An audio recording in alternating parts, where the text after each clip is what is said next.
I continue with our swing arm. Since I already have these plates on here, now I'm going to go ahead and add that swing arm. I demonstrated how to do that process, so I'm going to try to make it a little bit quicker here. So let's, oops.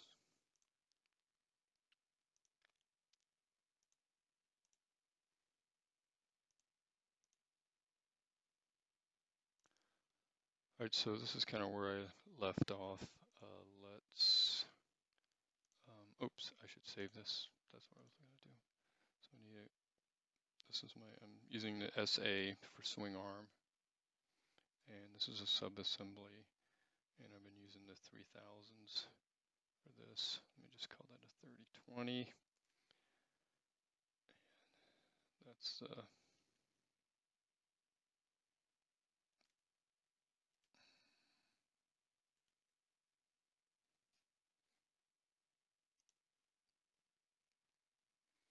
because I could also go ahead and put these brackets on here, then put it on the wheel. But since I already have those brackets on there, now I can insert that.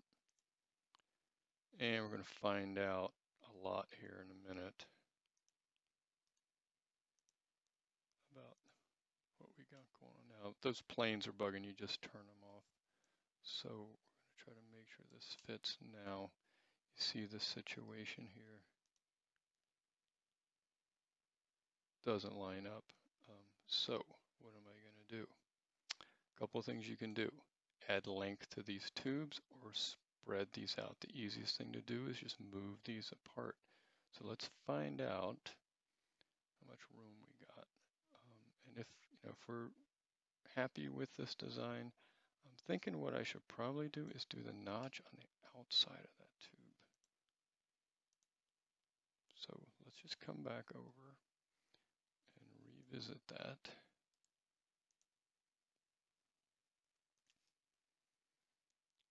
If we delete that dimension, let's take this guy and we're going to put it on the outside of the bend. Or, I'm sorry, on the outside of the tube.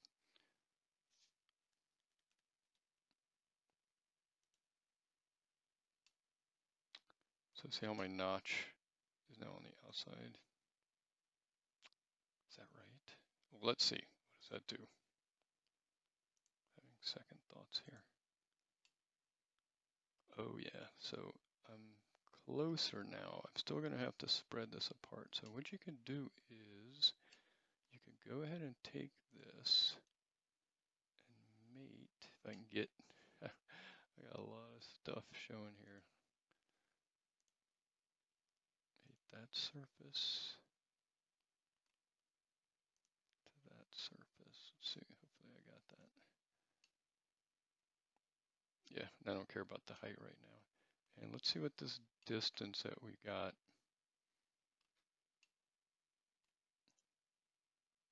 And we'll have to measure from there to there. And what do we got? ½ of an inch. So I think that's workable. I think we can. So it means we need to take each of these bars and slide it out by 1/4 of an inch. So that's this guy right here. So because these are the same part, once I notched one, they're both notched. So remember how I did that? I used this plane right here to locate that. So really, that plane right there, which one is that guy? Was that constraint? Oh, I know. It's on this, it's on the pivot tube.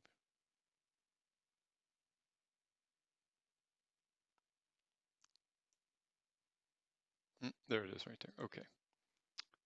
So let's turn those guys on. And let's just go in here, right click, we'll edit those. So remember I just randomly said 3.5. How about 3.75?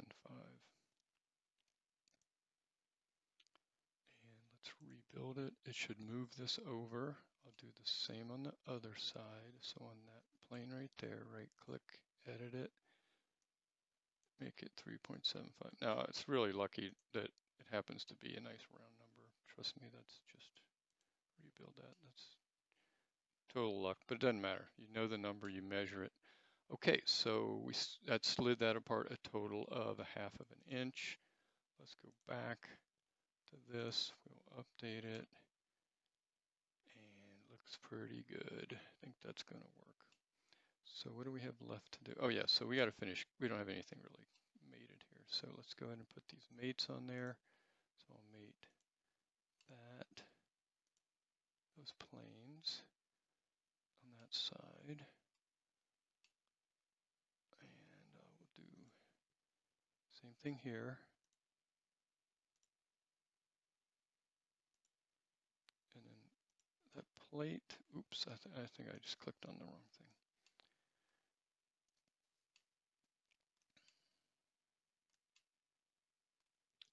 Hard time getting the right view. Mate that surface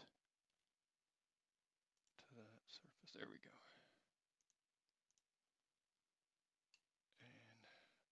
And the other one came along for the ride because it's all connected, so we should be fine. I don't think there's a need of putting this as, okay, so let me turn these planes off.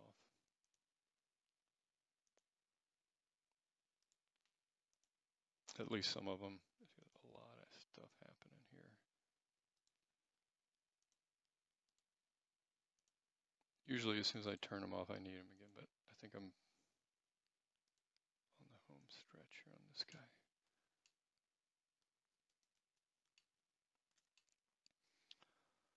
Okay, that looks pretty good. You know, you got to check clearance.